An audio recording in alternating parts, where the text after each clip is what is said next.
10 में हम पढ़ते हैं असहयोग आंदोलन। तो इसके बारे में विस्तार से बता रहा हूँ। तो देखिए, असहयोग आंदोलन सन 1920 में ये आंदोलन गांधी जी के नेतृत्व में हुआ था। गांधी जी ने महत्वपूर्ण आंदोलन जो किए थे उसमें असहयोग आंदोलन था, ऐसे ही सविनय अवज्ञा आंदोलन था और भारत छोड़ो आंदोलन, ये सब महत्वपूर्ण आंदोलनों में थे। तो इसको याद करने का ढंग मैं आपको बता रहा हूँ और उसको ध्यान से सुनिएगा। असहयोग आंदोलन हमारा सन 1920 में हुआ था शुरू। अब हम 20 को 30 कर दें तो सविनय अवज्ञा आंदोलन हो जाता है, यानी 1930 में, यानी 10 साल बाद सविनय अवज्ञा आंदोलन हुआ था। और उसके बाद ठीक अगले 12 साल, यानी 30 आगे 12, यानी 1942 में भारत छोड़ो आंदोलन हुआ था। तो इसमें गांधी जी जब अपनी वकालत करके अफ्रीका के माध्यम अफ्रीका से होते हुए जब भारत पहुंचे थे, तो एक भारत में ऐसा नेतृत्व करने वाला व्यक्ति चाहिए था जिसे पूरे दुनिया, मतलब पूरा दुनिया नहीं, पूरे भारत, यानी उत्तर से लेकर दक्षिण तक, पूरब से लेकर पश्चिम तक, जो ऐसा एक नेता, एक ऐसा व्यक्ति चाहिए था जिसको लोग माने और सुने, उसके हिसाब से चलें। ऐसा नेतृत्व करने वाला व्यक्ति उस समय नहीं था। तो जब गांधी जी अफ्रीका में अपना आंदोलन कर रहे थे, तो वहाँ जो भारतीय लोग थे उनके लिए, तो भारत में ये खबर सभी जनता सुन रही थी, पढ़ रही थी, अखबारों में, समाचारों में सुन रही थी। तो सब की नज़र गांधी जी पे पड़ गई।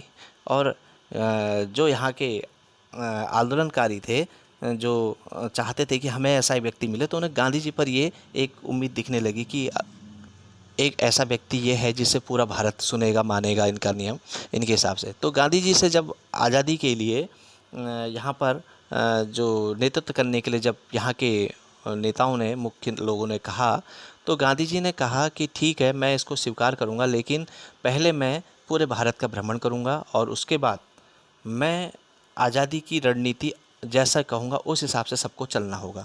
तो गांधी जी का सबसे मूल मंत्र था कि अहिंसा, अहिंसा के माध्यम से मैं ये आज़ादी का युद्ध लड़ूंगा। तो और मेरा साथ अगर सब इसमें देते हैं तो मैं ये काम करने को तैयार हूँ। तो गांधी जी की विचारों को जब रखा गया तो समाज दो हिस्सों में बटा था, हिंसा और अहिंसा के हिसाब से। कुछ लोग चाहते थे कि, कुछ नरम दल और कुछ गरम दल के लोग थे। नरम दल जो है कि अहिंसा के माध्यम में चल रहा था, वो गांधी जी की विचारधारा से चले, यानी कोई आपको पीट रहा है तो आप पीट जाइए, लेकिन आप हाथ नहीं चलाएंगे और अपनी मांग के लिए अड़े रहेंगे। और जबकि गरम दल ऐसा नहीं था, वो कहते थे कि अगर कोई हमें क्षति पहुंचा रहा है तो हमें उससे और ज़्यादा बड़ी क्षति उसको पहुंचानी चाहिए। तो इस तरह के उसमें बटे हुए थे। तो गांधी जी के समर्थक जो है असहयोग आंदोलन वाले थे। तो अब आ जाते हैं हम असहयोग आंदोलन पे। तो ये तो थी अभी तक की हमने एक जानकारी आपको दी। तो असहयोग आंदोलन जब 1920 में गांधी जी ने जब शुरू किया, तो गांधी जी ने कहा कि हमें अंग्रेज़ों का कोई सहयोग नहीं चाहिए, हमें इनका कोई सहयोग नहीं चाहिए, हम इनका विरोध करेंगे और इनका सहयोग हमें नहीं चाहिए। हमें, गांधी जी का जो महत्वपूर्ण बिंदु था वो कहना था कि हमें अपने जीवन को बचाए रखने के लिए 3 चीज़ चाहिए: रोटी, कपड़ा और मकान। रोटी, कपड़ा और मकान। तो देखिए, मकान हम घास फूस का भी झोपड़ी बना सकते हैं, जो हम अपने खेतों से या जंगलों से हम घास फूस लाकर अपने घर बना सकते हैं। यानी रोटी, कपड़ा, मकान में मकान हम अपना मिट्टी का भी बना सकते हैं, गांधी जी का ये कहना था। और रोटी की बात आई तो यानी हम किसान हैं, हम खुद उगा रहे हैं, अंग्रेज़ खेत में आके काम नहीं कर रहे हैं, भारतवासी ही काम कर रहे हैं, यानी हम अपने लिए खाना भी तैयार कर रहे हैं।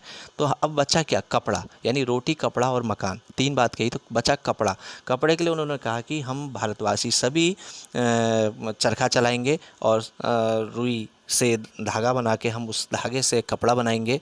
तो इस तरह की बात। तो गांधी जी ने कहा कि जीवन जीने के लिए हमारे पास 3 चीज़ जब हम स्वयं हैं, तो हम अंग्रेज़ों का सहयोग क्यों ले रहे हैं? हमें इनकी कोई आवश्यकता नहीं है और ये हमारे देश से चले जाएं। तो इसके लिए गांधी जी ने असहयोग आंदोलन बनाया।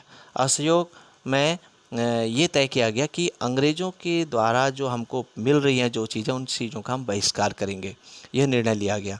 तो इसमें विदेशी वस्तुओं का बहिष्कार किया गया, सरकार के द्वारा दी गई उपाधियों का त्याग किया गया, सरकारी शिक्षण संस्थानों का बहिष्कार किया गया, न्यायालयों का बहिष्कार किया गया, सरकारी समारोह का बहिष्कार किया गया। लोगों ने अपनी सरकारी नौकरियां छोड़ दी, सरकार द्वारा मिले पुरस्कारों को त्याग दिया, सरकारी स्कूलों में पढ़ना बंद कर दिया।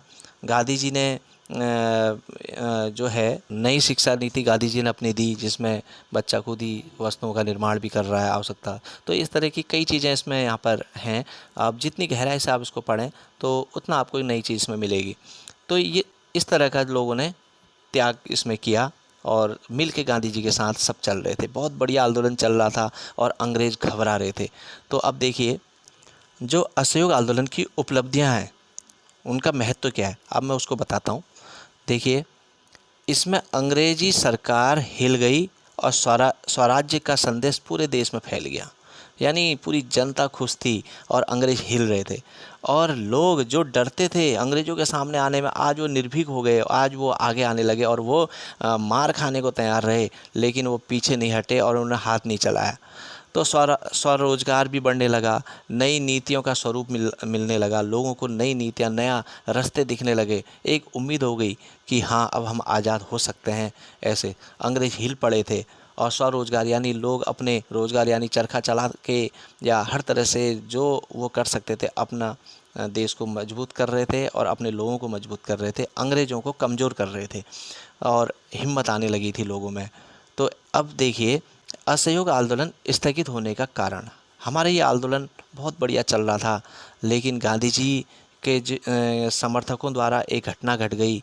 तो उसको मैं यहाँ पर बताता हूँ। देखिए, जिस समय असहयोग आंदोलन चल रहा था, तब गांधी जी के समर्थकों द्वारा गोरखपुर के चौरी चौरा नामक स्थान पर 5 फरवरी 1922 को 21 सिपाहियों और एक दरोगा को थाने में बंद करके आग लगा दी गई और ये सब जलकर मर गए।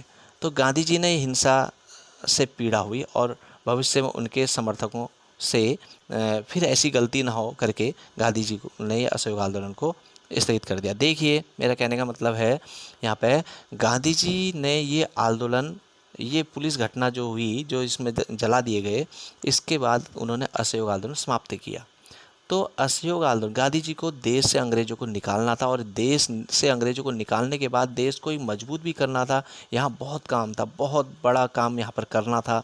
तो गांधी जी चाहते थे कि मेरे समर्थक ऐसे हों जो पूरे दिल से, बिल्कुल दिमाग से मेरी बात का पालन करें। यहाँ पर उन्होंने देखा कि मेरे ही लोग जो अहिंसा के लोग थे, उन्होंने हिंसा कर दी, तो इससे मेरे देश के लोग मेरा साथ हो सकता है, लास्ट समय में जब हम सफलता को पा रहे हो तब भी धोखा हो सकता है। इसलिए उन्हें उनके मन में पक्का ही बैठाना था और उनको एक मजबूत अहिंसावादी बनाना था, भविष्य में ऐसी गलती फिर कभी ना हो। और तो इस कारण उन्होंने इस आंदोलन को स्थगित किया, क्योंकि उनको ये मालूम था अगर इस आंदोलन को स्थगित कर दूंगा तो इससे मेरे समर्थकों को बहुत चोट लगेगी और भविष्य में फिर वो कभी ऐसी गलती नहीं करेंगे। तो ये चीज़ की मजबूती पाने के लिए ही उन्होंने इस आंदोलन को समाप्त किया था। उसके बाद गांधी जी के समर्थकों ने कभी ऐसी गलती नहीं करी थी। तो असहयोग आंदोलन स्थगित किया गया और वो भी चौरी चौरा कांड के कारण। तो ऐसी देखिए, इस पाठ के बहुत महत्वपूर्ण बिंदु हैं और मैं इस पाठ को बहुत विस्तार से आपको समझाऊंगा। तो आप लोग इस पाठ को ध्यान से सुनिए और ये क्वेश्चन आंसर में नहीं है, आप इसको लिखिएगा, क्योंकि बोर्ड परीक्षा में बहुत आता है ये क्वेश्चन, इसलिए मैंने अलग से इन टॉपिकों को मैं समझा रहा हूँ। और आज इतना ही, धन्यवाद।